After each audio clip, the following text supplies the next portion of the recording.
Hola, ¿qué tal? ¿Cómo están? Bienvenidos a la pantalla de Canal 14 de TIC. Aquí como siempre, como todas las semanas. Bueno, tenemos un programa muy lindo, muy interesante en esta penúltima semana del mes de agosto. Pero bueno, antes de arrancar con nuestros entrevistados, es momento de agradecer como siempre a nuestra querida Liliana Palacio. Hoy nada de ondas, hoy directamente nos alisamos el cabello, una planchita. Así que gracias Liliana Palacio por el make-up y por el peinado. A las chicas de Montesco Tendencia por esta camisita y el pantalón. Muchas gracias a ellas y a las chicas de Ana de Kep, por supuesto, por estos estiletos, estos zapatitos hermosos. Gracias a las chicas que me están vistiendo en este día, bueno, como todos los programas, así que agradecida como siempre. Vamos a hablar de un tema que preocupa muchísimo a muchas mujeres y que suele suceder con frecuencia, ya vamos a ver cuál es la frecuencia, que es sobre incontinencia urinaria o incontinencia de orina. Hemos invitado en esta oportunidad al doctor Gonzalo Martínez, que es ginecólogo. Le vamos a pedir al doc que pase por acá, así hablamos sobre este tema. Doc, ¿cómo estás? Un gusto. ¿Cómo estás? Muchas gracias por la invitación. Muy bien, toma asiento, por favor. Y hablar de esto, ¿no? Sobre lo que es la incontinencia de orina, que por ahí uno escucha y escucha mujeres de diferentes edades. ¿Esto a qué se debe o qué es la incontinencia de orina? Bueno, en cierta forma, la incontinencia de orina es un síntoma de un trastorno que son las disfunciones del suelo pélvico. Sí. Normalmente la gente manifiesta, ¿no es cierto?, esa pérdida, esa incontinencia de orina en forma involuntaria que conlleva un trastorno social. Bien, sí. Y interesante lo que planteas es que hay gente que lo refiere porque mayoritariamente la gente no lo refiere porque es un síntoma, una afección que cierto tabú, que la gente se puede sentir aislada, que no se siente bien, por lo tanto no lo manifiesta, y en muchos casos también cuando lo manifiesta muchas veces se refiere según la edad de que puede ser algún síntoma normal y no lo es. La pérdida involuntaria de orina no es normal, y ahora vamos a charlar que lleva un montón de trastornos que pueden ser, ¿no es cierto?, progresivos y que pueden afectar a todo, ¿no es cierto?, el sistema. Bien, ¿y cuándo es el momento? Porque uno por ahí dice, ay, sí, como que se me escapó un chorrito, como decimos las mujeres, o un poquitito. O sea, desde un poquitito a abundante ya hay que consultar. Excelente tu comentario y tu pregunta, porque ahí va donde este análisis lleva a que a lo largo de la vida y pasando los diferentes grupos etarios, sí, este síntoma se puede hacer más presente. Pero lo que sí está claro y lo que se ha estudiado en todo el mundo, que la prevención y el tratamiento precoz es fundamental. Por lo tanto, hay muchísimos factores de riesgo, pero el principal factor de riesgo que existe es los antecedentes obstétricos.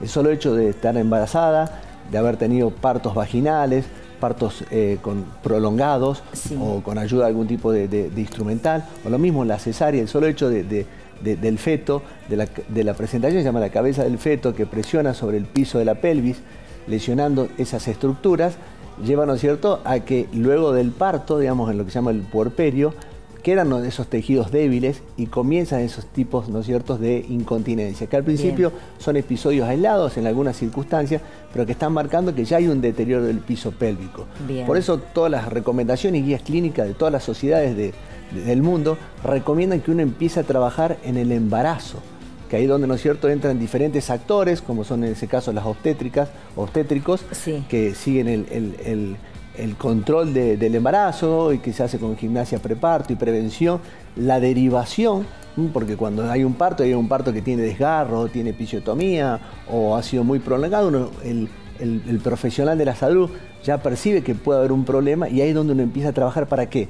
Para mejorar ese tono muscular. Bien. Al mejorar ese tono muscular y un trabajo de años, uno va a disminuir esa posibilidad de esa incontinencia. Por eso cualquier aviso, que no solamente la incontinencia, como yo te explicaba recién, uno habla de incontinencia porque por ahí es lo más frecuente, pero todo ese trasfondo lleva desde incontinencia de orina, sí, que pueden ser de esfuerzo, de urgencia, como vamos a hablar después, sí, incontinencia fecal o pérdida de gases, dolores en las relaciones sexuales, dolor pélvico, dolor abdominal en la parte baja del abdomen.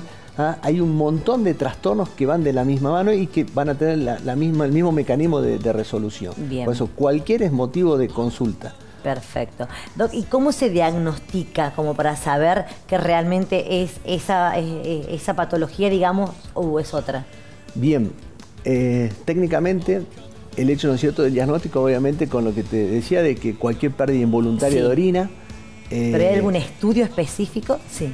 La clínica es soberana en esto. Sí. El paciente que tiene una pérdida de orina en forma involuntaria, es decir, que no lo desea, que está conversando, viendo televisión y se escapa un chorro de orina. Otros pacientes que hacen esfuerzos, van al gimnasio, van a jugar a cualquier tipo de deporte y se escapa la orina.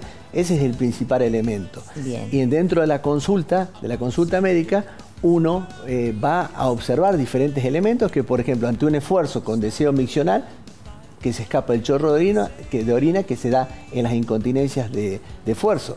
Pero ¿qué sucede? Como siempre tratamos de trabajar, ¿no es cierto?, a futuro, y lo que planteamos que la prevención es lo más importante, hay una recomendación, dice que toda paciente a lo largo de su vida debería tener una evaluación del piso pélvico. Porque, por ejemplo, no tiene pérdida de orina, pero dentro del examen, el solo hecho de ver ciertas alteraciones anatómicas en la vulva, en el piso pélvico, ya nos van a marcar que esa paciente va a tener mayores probabilidades de llevar a esa incontinencia. Bien. Por lo tanto, en salud vos viste que siempre hablamos de la prevención, bueno, sí. Y en esto está ese tema de que el hecho de tener pérdida de orina o ciertas alteraciones hace que ya empecemos a trabajar. Bien. Y después hay otros tipos de estudios que se van a hacer, como es el estudio urodinámico, ecografías vesicales que evalúan pacientes que tienen residuo, que le queda orina luego de orinar, sí. Pero técnicamente el examen físico o solamente que el paciente te diga, doctor, voy al gimnasio, se me escapa un chorro de orina.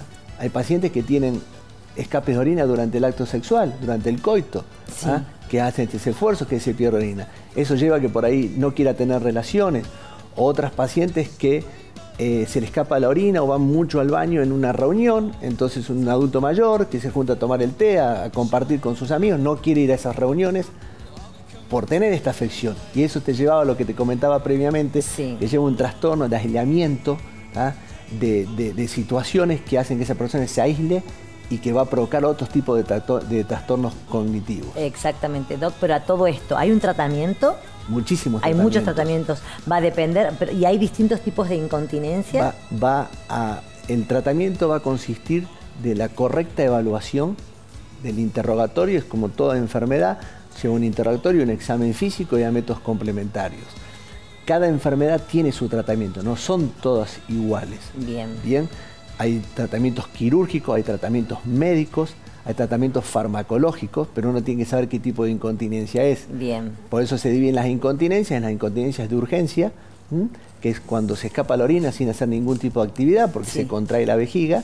Esas responden normalmente a fármacos. Bien. Están las incontinencias por trastornos anatómicos, que son las relacionadas principalmente con los antecedentes obstétricos, que tienen tratamiento que va de la cirugía, pero hoy estamos trabajando mucho en lo que es la rehabilitación del piso pélvico, el entrenamiento muscular. ¿Cómo es eso? ¿Lo hacen las kinesiólogas? Lo hacen las kinesiólogas, lo hacen los obstetras en lo que es toda la gimnasia preparto, sí. Hasta hay ejercicios de pilates, sí.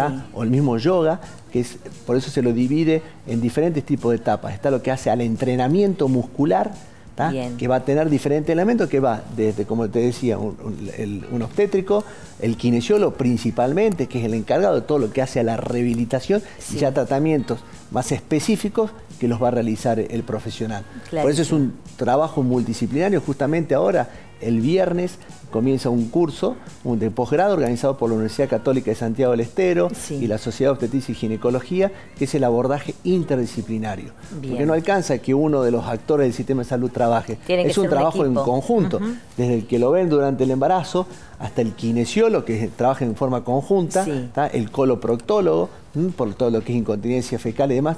Por eso es que la incontinencia es un síntoma de un conjunto de patologías que son los trastornos disfuncionales del suelo pélvico. Bien. Lo seguimos hablando, ¿te parece? Vamos a hacer una pequeña pausa, ya volvemos con más.